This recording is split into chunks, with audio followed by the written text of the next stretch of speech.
What if everything you love was taken away tomorrow? It's a jarring thought, isn't it?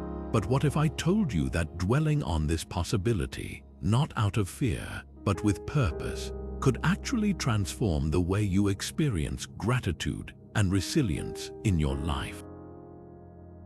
This is the heart of negative visualization, a practice rooted in Stoic philosophy. As Seneca once said, we suffer more often in imagination than in reality. The Stoics believed that by intentionally imagining the loss of what we value most, we can cultivate a deeper appreciation for what we have and strengthen our ability to face life's uncertainties. Negative visualization isn't about pessimism, it's about preparation. It's about training your mind to see the impermanence of things and finding peace in that awareness. By practicing this technique, you can build gratitude for the present moment and develop the resilience to handle whatever challenges come your way. In this video, we'll explore the Stoic principles behind negative visualization, uncover its surprising benefits, and walk through practical steps to make it a part of your daily routine. Whether you're new to Stoicism or looking to deepen your practice, this journey will offer insights that can help you live with more gratitude, clarity, and strength. So let's begin. Negative visualization is a powerful Stoic tool, a practice rooted in ancient philosophy that challenges us to imagine the loss of the things, people, or experiences we hold dear. At its core, it's about stepping into the discomfort of absence to deepen our gratitude for what we already have. This isn't about dwelling on pessimism, it's about training the mind to recognize the fragility of life and the impermanence of all things. Thinkers like Epictetus and Marcus Aurelius often emphasized this practice as a way to cultivate resilience and emotional freedom. Epictetus once said, "He who has learned to die has unlearned slavery," a striking reminder that by confronting loss head-on, we free ourselves from the fear and anxiety that often come with attachment. The idea is simple yet profound. By visualizing the absence of what we value, our health, our relationships, our possessions, we gain a renewed appreciation for their presence in our lives. This exercise isn't meant to make us sad or pessimistic. It's designed to sharpen our awareness of how fortunate we truly are. It's a mental rehearsal that prepares us for life's inevitable changes, helping us to let go of the illusion of control and embrace the present moment more fully. Take a moment to reflect. What would you miss most if it were gone tomorrow? Maybe it's the sound of a loved one's laughter, the comfort of your home, or the ability to pursue your passions. By allowing yourself to sit with that thought, even briefly, you begin to see these aspects of your life in a new light. This is the essence of negative visualization, a practice that doesn't just teach us to appreciate what we have, but also equips us to navigate loss with greater strength and perspective when it does come. The Stoic view of gratitude goes far beyond simply saying thank you or feeling a fleeting sense of appreciation. For Stoics like Marcus Aurelius, gratitude is a mindset, a way of seeing the world that roots us in the present and reminds us of the interconnectedness of all things. In his meditations, Marcus often reflects on the fleeting nature of life and the importance of cherishing what we have while we have it. He writes, "When you arise in the morning, think of what a precious privilege it is to be alive, to breathe, to think, to enjoy, to love." This isn't just poetic advice, it's a call to cultivate a deeper awareness of the gifts we often overlook. This is where negative visualization comes into play. By imagining the loss of the things we hold dear, whether it's our health, our relationships, or even our jobs, we're forced to confront the fragility of these blessings. It's not about dwelling on fear or despair, but about creating a contrast that sharpens our appreciation for what's right in front of us. Think about it. How often do we truly value something until it's gone? Take your job, for example. It's easy to complain about long hours or a difficult boss, but what if you suddenly lost that job? the stress, the uncertainty, the loss of purpose, it's a sobering thought. But it's also a powerful reminder of why that job, even with its flaws, is a gift worth honoring. Or consider the people in your life, your family, your friends, your partner. We often take their presence for granted, assuming they'll always be there. But what if they weren't? Negative visualization invites us to pause and truly see them, to appreciate the laughter, the support, the shared moments that make life meaningful. It's not about morbid thinking, it's about breaking through the veil of complacency and reawakening our sense of wonder for the ordinary. So, here's a question to reflect on. How often do you take your current circumstances for granted? The roof over your head, the food on your table, the people who care about you, these are not guaranteed. Yet, they form the foundation of your life. By practicing negative visualization, you're not just preparing for loss, you're actively building gratitude one moment at a time. And that's the essence of Stoic gratitude. It's not a passive feeling, but an active choice to see the value in what you have, even when it's imperfect. The Stoics had a profound understanding of impermanence, the idea that everything in life is fleeting, temporary, and subject to change. Seneca, one of the great Stoic philosophers, put it plainly when he said, "All things human are short-lived and perishable." This might sound bleak at first, but it's actually a liberating truth. When we truly grasp that nothing lasts forever, we free ourselves from clinging too tightly to the things we love or fearing the loss of what we have. This is where negative visualization becomes a powerful tool.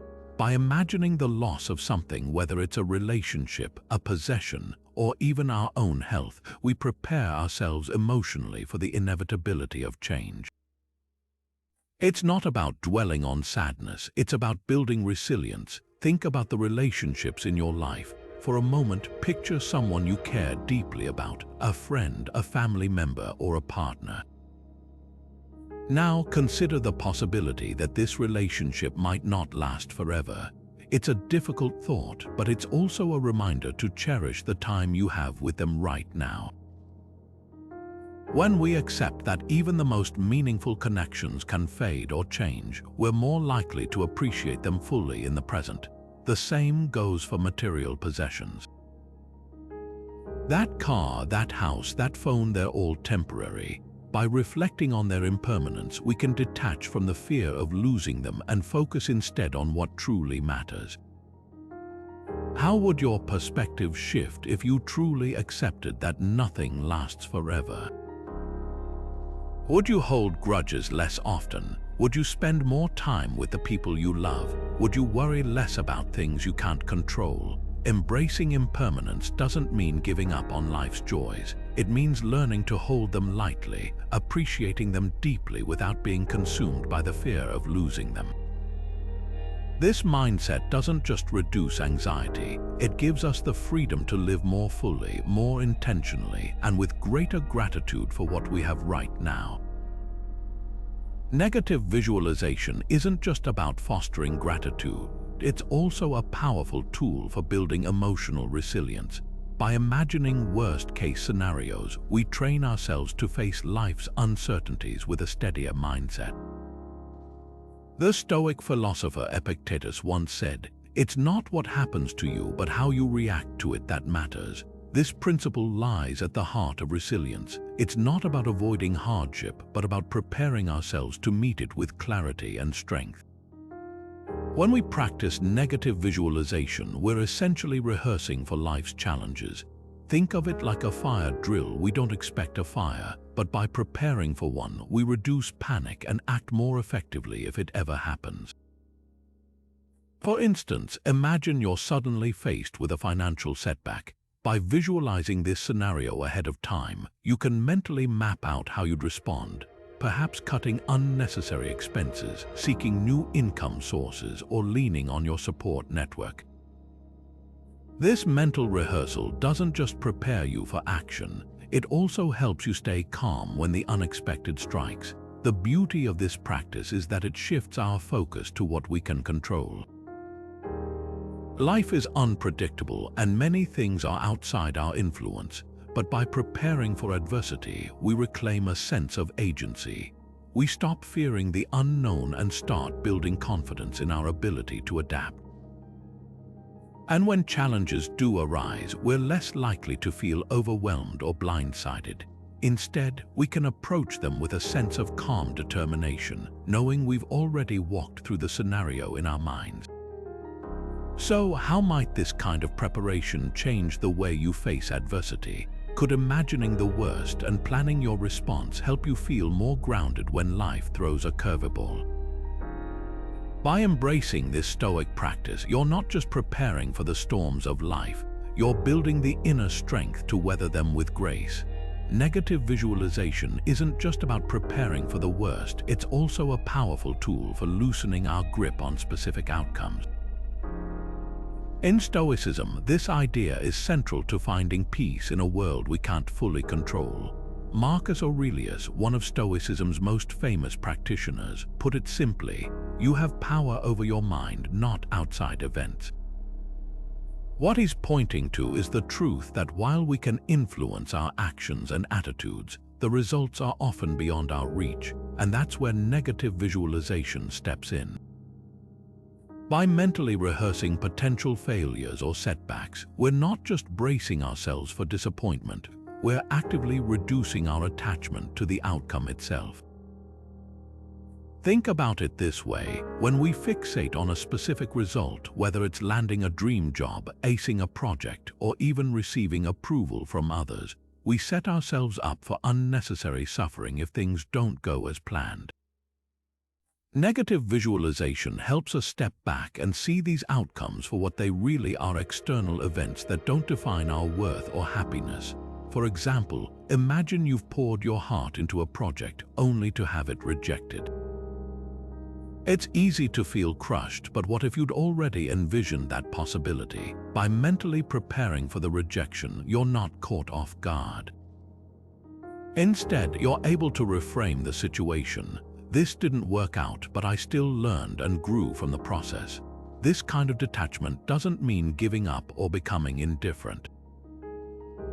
It's about shifting your focus from what you can't control to what you can, your mindset, your effort, and your resilience. When you practice this regularly, you start to notice a sense of inner peace even in the face of disappointment. You begin to see that your worth isn't tied to external validation or success. So take a moment to reflect: what outcomes are you overly attached to? Maybe it's a promotion, a relationship, or even a personal goal. How might you begin to loosen that attachment, not by expecting failure, but by accepting that the outcome isn't what truly matters? It's your effort, your growth, and your ability to adapt that hold the real value. Negative visualization does more than just prepare us for hardship. It also teaches us to fully inhabit the present moment. When we imagine losing the people, possessions, or experiences we often take for granted, something remarkable happens. We begin to see them with fresh eyes. Suddenly, the ordinary becomes extraordinary. This is the power of presence, and it's a gift that gratitude, born from negative visualization, can bring into our lives. Consider Seneca's words: "The greatest obstacle to living is expectancy, which hangs upon tomorrow." How often do we find ourselves caught in the trap of waiting for the weekend, waiting for a promotion, waiting for life to somehow align perfectly before we allow ourselves to feel joy? Negative visualization interrupts this cycle. It pulls us out of the endless chase for someday and anchors us firmly in the now. By contemplating the fragility of what we have, we're reminded that the present moment is all we truly possess. Think about the last time you shared a meal with someone you care about. Did you savor it, or were you distracted, perhaps scrolling through your phone or mentally rehearsing tomorrow's to-do list? Now, imagine that same meal as if it were your last. Suddenly, the taste of the food, the warmth of the company, even the sound of laughter around the table, it all takes on a deeper meaning. That's the shift negative visualization can create. It transforms the mundane into the meaningful simply by helping us pay attention. So let's pause for a moment. What small joys are you overlooking in your daily life? Is it the way sunlight filters through your window in the morning, the sound of a loved one's voice, or maybe the quiet satisfaction of finishing a task well done? These moments are fleeting, yet they hold immense value. Negative visualization reminds us to notice them, to cherish them, and to live fully within them. It's not about ignoring the future or denying its uncertainties. It's about refusing to let those uncertainties steal the beauty of today. Imagine for a moment that you wake up one day and everything you take for granted is gone. No clean water, no electricity, no roof over your head. It's uncomfortable to think about, isn't it? But this is exactly the kind of mental exercise the Stoics encourage through negative visualization. It's not about dwelling on despair, but about using the contrast to sharpen our awareness of what we already have. As Epictetus once said, difficulties show what men are. In other words, it's through hardship, real or imagined, that we truly come to understand the value of comfort, stability, and even the simplest blessings in our lives. Think about a modern example. What if you suddenly lost access to something as basic as running water? For many of us, it's easy to forget how much we rely on it until it's gone. But by intentionally imagining that scenario, even briefly, we can begin to see the privilege of having clean water at our fingertips. This practice doesn't just make us more grateful, it shifts our perspective, helping us notice the abundance that surrounds us every day. So here's a question to reflect on. How does recognizing the possibility of suffering enhance your gratitude for the ease and abundance in your life? When we allow ourselves to sit with that discomfort, even for a moment, we create space for appreciation to grow. It's a reminder that the things we often overlook, a warm bed, a meal on the table, the safety of our homes, are not guaranteed. And that realization, while humbling, is also deeply empowering. It helps us approach life with a sense of wonder and gratitude, even for the smallest things. Complacency is one of the most subtle yet powerful obstacles we face in life. It creeps in when things are going well, when we feel secure, and when we start to take what we have for granted. But here's the truth: life is unpredictable and nothing is guaranteed. This is when negative visualization becomes a powerful tool to shake us out of that comfort zone. By intentionally imagining the loss of what we value, our health, relationships, or even our achievements, we remind ourselves of how fragile and fleeting these things can be. This isn't meant to make us anxious or pessimistic, but to wake us up to the reality of life's uncertainties so we can act with greater purpose and urgency. Marcus Aurelius, one of the great Stoic philosophers, understood this deeply. He often reflected on the impermanence of success and the unpredictable nature of life. In his writings, he said, "The art of living is more like wrestling than dancing." What he meant was that life isn't always smooth or graceful. It requires effort, resilience, and a willingness to face challenges head-on. By practicing negative visualization, we're essentially training ourselves to wrestle with the idea of loss so that we can live with more gratitude and intention. It's not about dwelling on the negative, but about using that awareness to fuel our actions. For example, imagine waking up one day and realizing you've lost your health. Suddenly, the ability to move freely, to enjoy your favorite activities, or even to work without pain becomes a distant memory. This thought alone might feel uncomfortable, but it's precisely this discomfort that can motivate us to take better care of ourselves. It pushes us to eat healthier, exercise regularly, and prioritize rest not out of fear, but out of a deep appreciation for the health we currently have. The same principle applies to other areas of life, like relationships or career. Imagining the loss of a loved one can inspire us to cherish the time we have with them, while envisioning the end of a job can push us to work with more focus and dedication. So let's turn this inward for a moment. What areas of your life have you become complacent in? Maybe it's a relationship you've started to take for granted, a goal you've been putting off, or even your own well-being. How can you use the practice of negative visualization to reignite your focus and take meaningful action today? The key is to use this exercise not as a source of fear, but as a catalyst for gratitude and purposeful living. When we confront the possibility of loss, we're reminded of what truly matters, and that's where real change begins. Negative visualization is a powerful tool, but it's natural to wonder, could focusing on potential challenges or losses actually make us more anxious?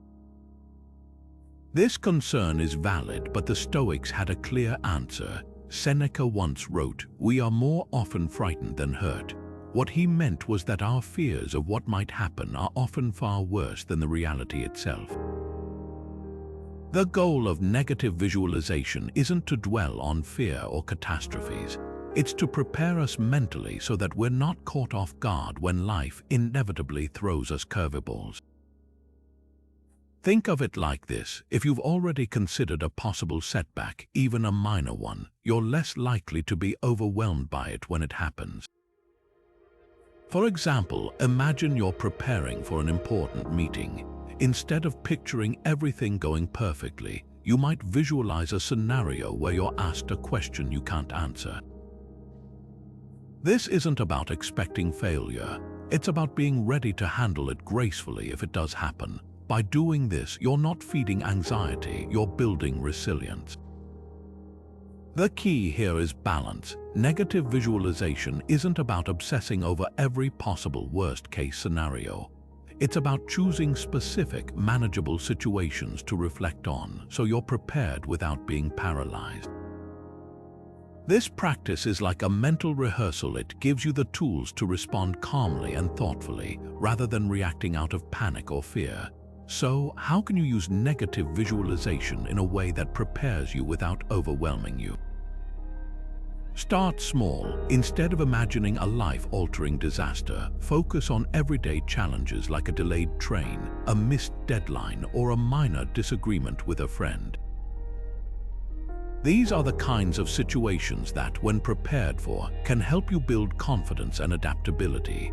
Over time, this practice becomes less about fearing the unknown and more about embracing your ability to handle whatever comes your way. The Stoics believed that by confronting potential difficulties in our minds, we take away their power to surprise or destabilize us. It's not about feeding anxiety, it's about taming it. When done with moderation and purpose, negative visualization becomes a way to strengthen your mental fortitude, not a source of stress. So, take a moment to reflect. How can you use this practice to prepare yourself for life's uncertainties without letting worry take the wheel?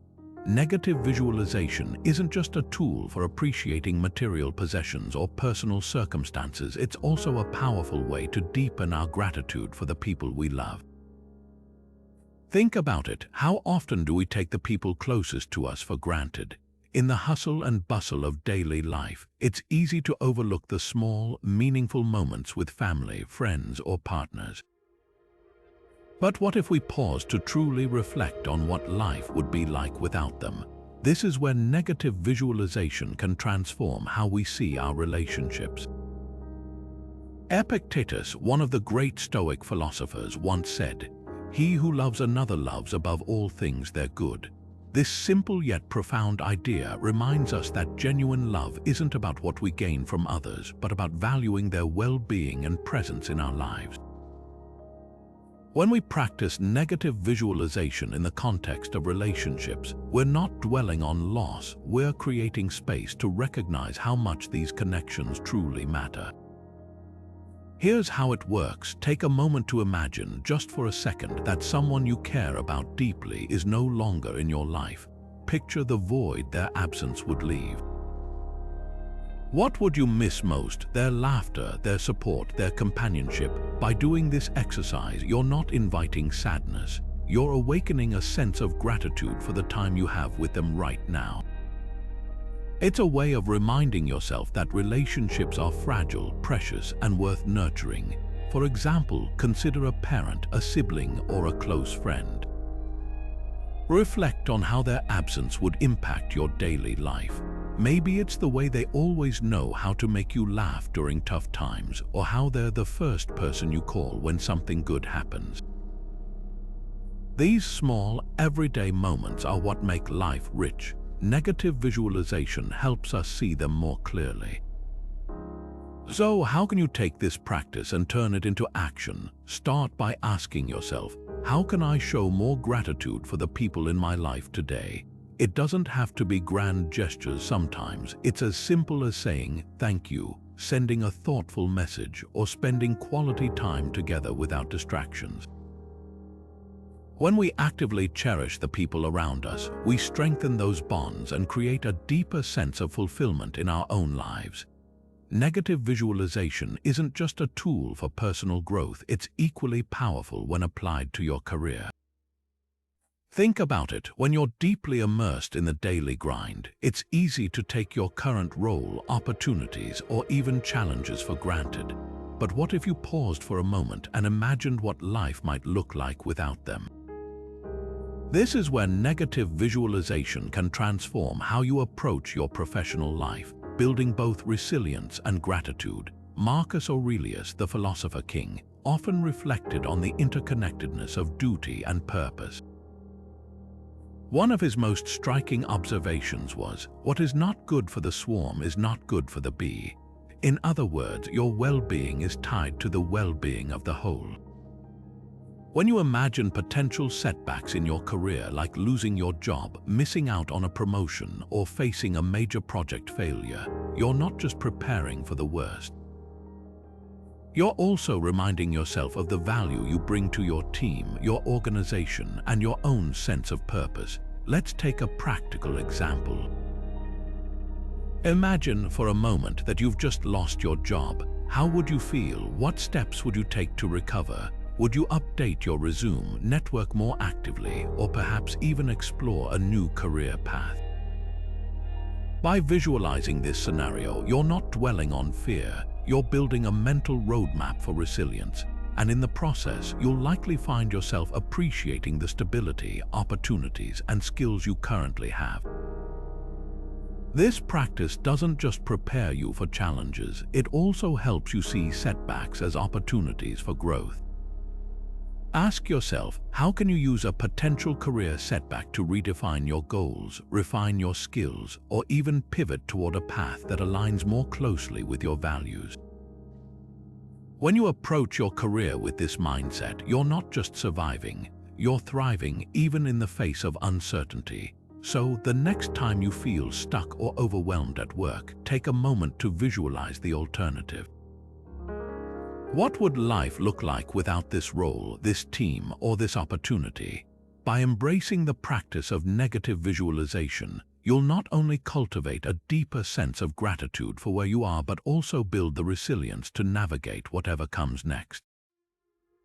When it comes to financial stability, negative visualization can be a surprisingly powerful tool. Seneca once said, "It is not the man who has too little, but the man who craves more that is poor." This idea cuts straight to the heart of how we often approach money. It's not about how much we have, but how we relate to what we already possess. By imagining scenarios where we face financial hardship, like losing a job, seeing savings dwindle, or dealing with unexpected expenses, we can shift our perspective. Instead of focusing on what we lack, we begin to appreciate the resources we do have, no matter how modest they might seem. Take a moment to picture this. What if your bank account suddenly lost half its value? How would you adjust your spending? What priorities would rise to the surface? This exercise isn't about fear-mongering. It's about creating a sense of gratitude for your current financial situation and preparing for the unexpected. For instance, reflecting on the possibility of losing savings might lead you to create a budget, build an emergency fund, or cut back on non-essential expenses. These steps not only prepare you for potential challenges, but also help you feel more secure and content with what you already have. So, how can you cultivate gratitude for your financial situation right now? Start by taking stock of what you've achieved so far. Maybe you've paid off a debt, saved for a goal, or simply have enough to cover your basic needs. Acknowledge those wins, no matter how small they seem. Then, use negative visualization to imagine what life might look like without those resources. This practice can help you feel more grounded, less anxious about the future, and more motivated to make wise financial decisions. After all, gratitude isn't just a feeling, it's a mindset that can transform how you approach money and life. Imagine waking up one morning and finding it difficult to get out of bed. Your body feels heavy, your energy is drained, and even the simplest tasks seem overwhelming. This isn't just a fleeting moment of fatigue, it's a glimpse into what life might be like if your health were compromised. Negative visualization, when applied to our physical and mental well-being, can be a powerful tool to deepen our gratitude for the health we often take for granted. Epictetus, one of the great Stoic philosophers, once said, "No man is free who is not master of himself." This idea reminds us that true freedom begins with taking responsibility for our own well-being, both physically and mentally. When we take a moment to visualize what life would be like without good health, it becomes strikingly clear how much we rely on it every day. Think about the ability to walk, to breathe deeply, or to think clearly. These are gifts we often overlook until they're threatened. By imagining a scenario where these abilities are diminished, say, through illness or injury, we can tap into a profound sense of appreciation for the health we currently have. It's not about dwelling on fear, but rather using that awareness to motivate positive action. For instance, reflecting on the loss of mobility might inspire you to commit to regular exercise or to prioritize stretching and movement in your daily routine. This practice also aligns with Stoic teachings on valuing what truly matters. Epictetus emphasized that health should always take precedence over external achievements like wealth or status. After all, what good is success if you're too unwell to enjoy it? By practicing negative visualization around health, we're reminded to care for our bodies and minds as the foundations of a meaningful life. It encourages us to make choices that support our long-term well-being rather than chasing fleeting pleasures or neglecting self-care. So, what steps can you take today to appreciate and protect your health? Perhaps it's scheduling that doctor's appointment you've been putting off, or carving out time for meditation to nurture your mental clarity. Maybe it's as simple as drinking more water or taking a walk to clear your mind. The key is to use the awareness that negative visualization brings as a catalyst for action. When we truly appreciate the gift of health, we're far more likely to invest in it, not out of fear, but out of gratitude for the life it allows us to live. Marcus Aurelius once wrote, "Very little is needed to make a happy life." This simple yet profound statement captures the essence of the Stoic approach to material possessions. At first glance, it might seem counterintuitive. How can having less lead to greater happiness? But when we dig deeper, we find that the Stoics weren't advocating for a life of deprivation. Instead, they were teaching us how to free ourselves from the chains of attachment. Negative visualization, the practice of imagining the loss of what we hold dear, is a powerful tool for this purpose. By mentally preparing ourselves to lose our possessions, we begin to see them for what they truly are: temporary, replaceable, and ultimately insignificant in the grand scheme of our lives. Take a moment to think about something you own that you value highly. Maybe it's a car, a piece of jewelry, or even a prized gadget. Now imagine it's gone. Poof, vanished. How would you feel? At first, there might be a pang of loss, but if you sit with that feeling, you might notice something surprising. Over time, the absence of that item doesn't define your happiness. In fact, you might even feel lighter, freer, as if a weight has been lifted. This is the power of negative visualization. It doesn't just help us detach from materialism, it helps us refocus on what truly matters: our relationships, our character, and our inner peace. This practice isn't about rejecting modern comforts or living in austerity. It's about cultivating a mindset where material possessions no longer hold undue power over us. When we stop overvaluing things, we create space for gratitude. We begin to appreciate what we have without clinging to it, knowing that life's true richness lies in experiences, connections, and personal growth. So, what material possessions do you overvalue? What might happen if you let go of that attachment, even just in your mind? The answer might surprise you, and it might just lead you closer to the happiness Marcus Aurelius spoke of. Negative visualization isn't just a tool for cultivating gratitude. It's also a powerful way to clarify our priorities and guide our decisions. When we take the time to imagine the potential outcomes of our choices, especially the less favorable ones, we gain a clearer sense of what truly matters to us. Seneca, one of the great Stoic philosophers, often emphasized the importance of aligning our actions with our values. He once wrote, "It is not because things are difficult that we do not dare, it is because we do not dare that they are difficult." In other words, fear of the unknown or fear of failure often holds us back, even when the path ahead is within our reach. By practicing negative visualization, we can confront these fears head-on and make decisions that reflect our deepest principles. Let's say you're considering a major career change. It's easy to focus on the excitement of something new, the potential for growth, the chance to escape a stagnant routine.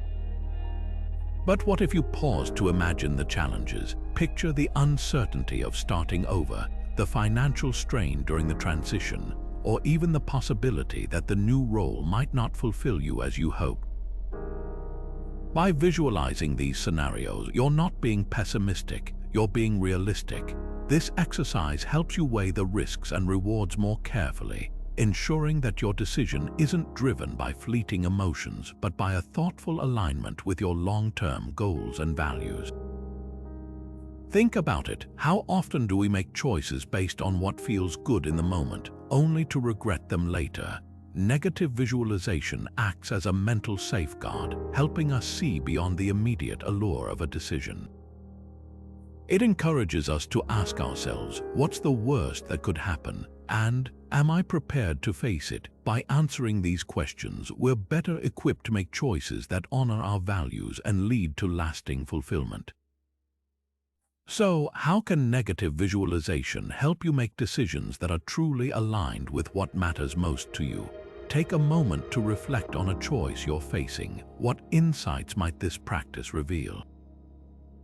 Negative visualization isn't just a tool for gratitude. It's also a powerful way to confront and overcome our deepest fears. Think about it. Fear often thrives in the unknown, in the shadows of what might happen. But what if we brought those fears into the light? What if we looked at them head-on, even if just in our minds? Epictetus once said, "First say to yourself what you would be, and then do what you have to do." In other words, define the person you want to become, someone courageous, resilient, and then take the steps to embody that person. Negative visualization helps us do exactly that by preparing us for the challenges we fear most. When we imagine the worst-case scenario, something remarkable happens. The fear loses its grip. It's like shining a flashlight into a dark room suddenly. The monsters aren't as terrifying because you can see them for what they are. Take public speaking, for example. Many people dread it, fearing humiliation or failure. But what if you practiced negative visualization here? Picture yourself on stage, your mind going blank, the audience staring in silence. Then imagine yourself taking a deep breath, recovering and finishing strong. By mentally rehearsing this scenario, you're not only preparing for it, but also reducing its emotional power. You're proving to yourself that even if the worst happens, you can handle it. So, what fears hold you back? Is it failure, rejection, or perhaps the unknown? Negative visualization invites you to sit with those fears, to explore them without judgment. It's not about dwelling on negativity, it's about building resilience. When you confront your fears in your mind, you're taking the first step toward overcoming them in reality. And that's where true growth begins. Negative visualization isn't just about preparing for the worst, it's also a powerful tool for emotional regulation. By envisioning potential challenges or setbacks, we create a mental space to practice how we'll respond when emotions run high. This is where the wisdom of Marcus Aurelius comes into play. He once wrote, "You have power over your mind, not outside events." What he's pointing to is the idea that while we can't control what happens to us, we can always control how we react. And negative visualization gives us a way to practice that control before we're in the heat of the moment. Let's say you're anticipating a difficult conversation, maybe a disagreement with a coworker or a loved one. Instead of dreading it, you take a moment to visualize the scenario. You imagine the other person raising their voice or making a critical comment. Then, in your mind's eye, you picture yourself staying calm, listening attentively, and responding with clarity rather than defensiveness. This mental rehearsal doesn't just prepare you for the conversation, it also helps you regulate your emotions in real time. You're training your mind to default to calmness rather than reactivity.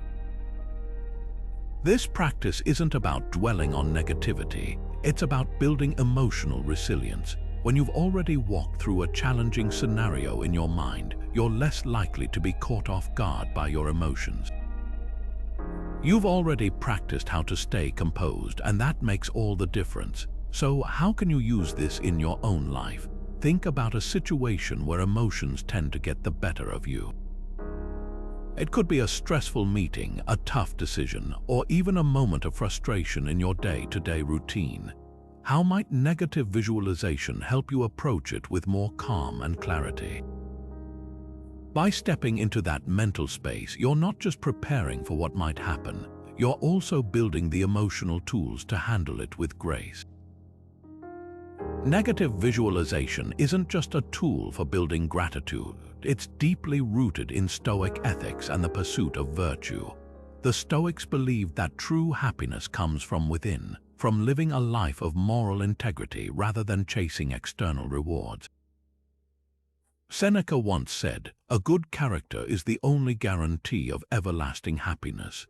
This idea lies at the heart of why negative visualization matters.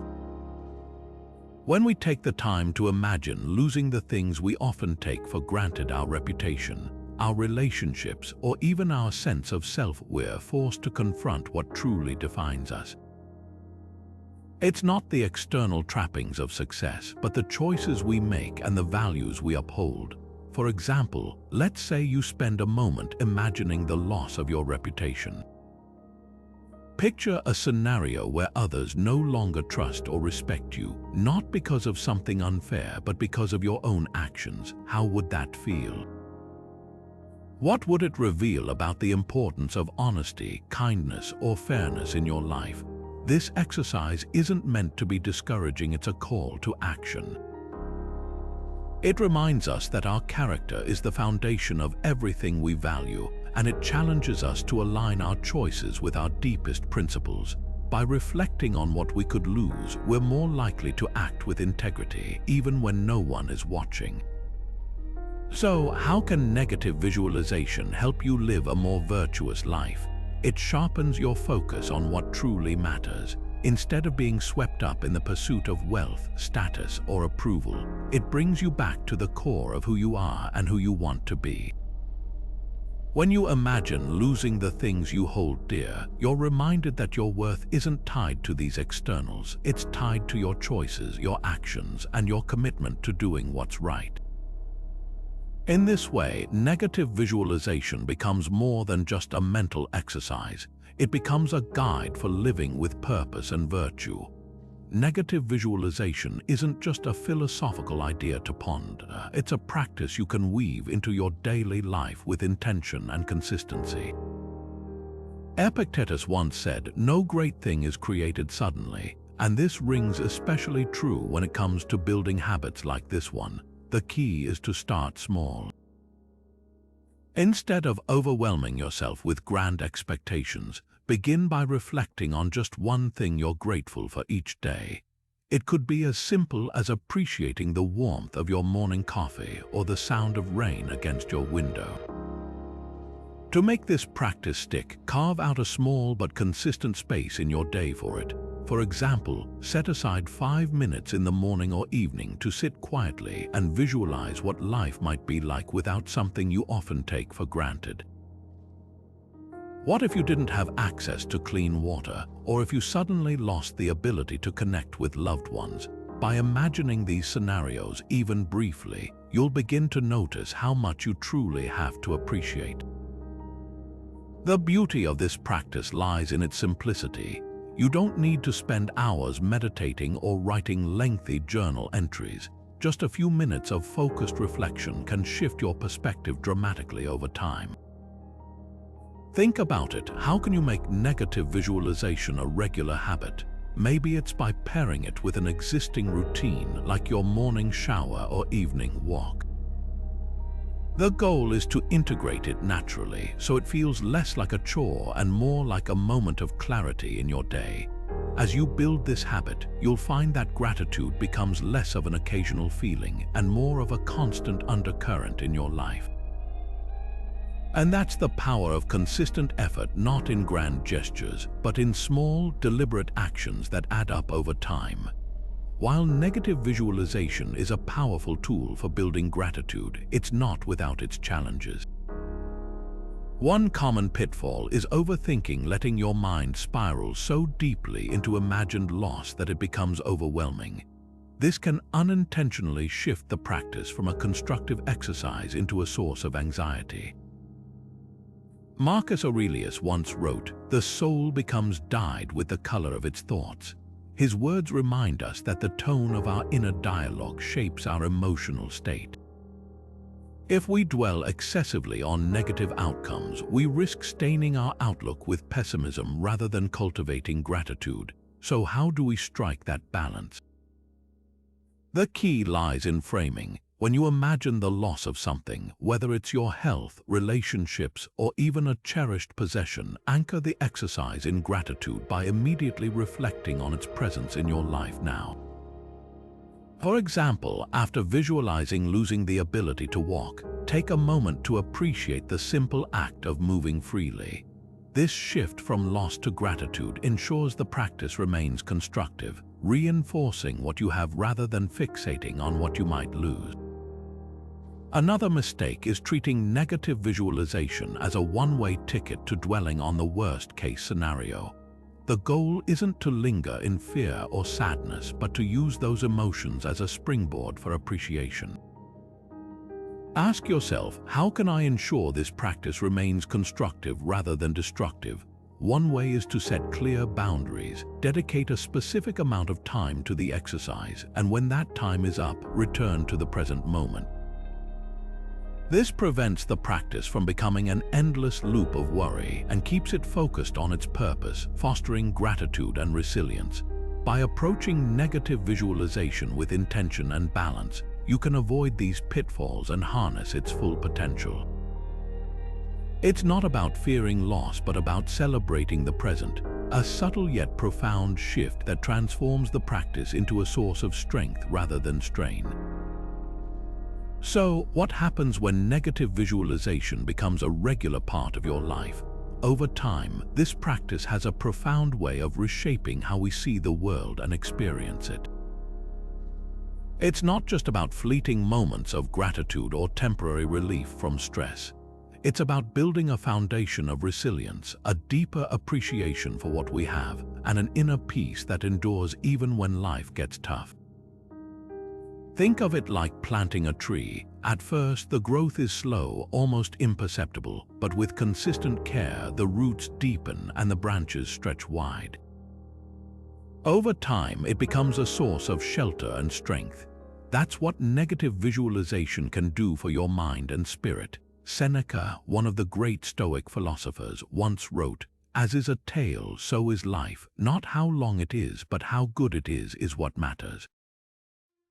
What he's pointing to here is the quality of our experience, not just the quantity of days we live. Negative visualization helps us focus on that quality. By regularly imagining the loss of what we value, we train ourselves to savor the present moment more fully. We stop taking things for granted, and when challenges arise, we're better equipped to handle them because we've already practiced facing adversity in our mind.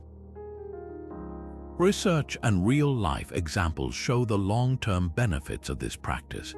People who engage in negative visualization often report improved mental health, greater satisfaction in their relationships, and a stronger sense of purpose.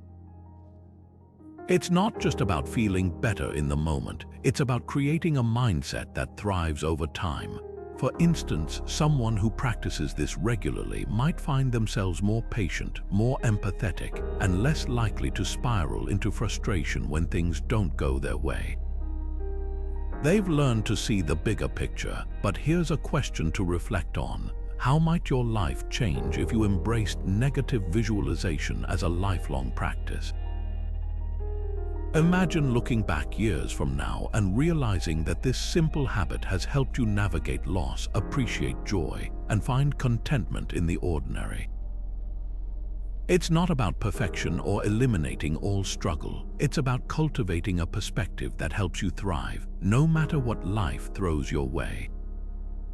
Negative visualization isn't just a mental exercise, it's a gateway to gratitude and resilience, rooted in the timeless wisdom of Stoicism. By intentionally imagining the absence of what we hold dear, we shift our perspective, allowing us to appreciate what we already have. This practice doesn't just make us more thankful, it prepares us to face life's inevitable challenges with calm and clarity. It's about training the mind to focus on what truly matters, freeing ourselves from the grip of constant desire and discontent. As Epictetus once said, "No man is free who is not master of himself."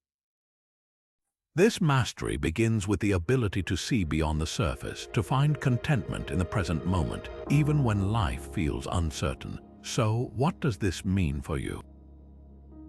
How can you take this ancient practice and weave it into your daily life? Start small. Choose one thing, your home, your health, a cherished relationship, and spend a moment envisioning life without it.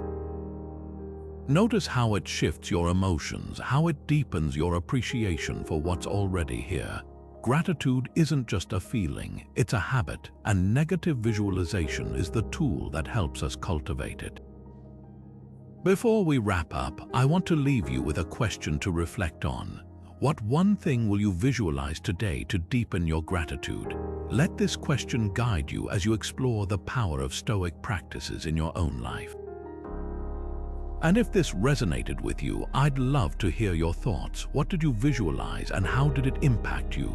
Share your experiences in the comments below. And if you're eager for more Stoic wisdom, don't forget to subscribe. Together, let's continue this journey toward a life of gratitude, resilience, and inner freedom.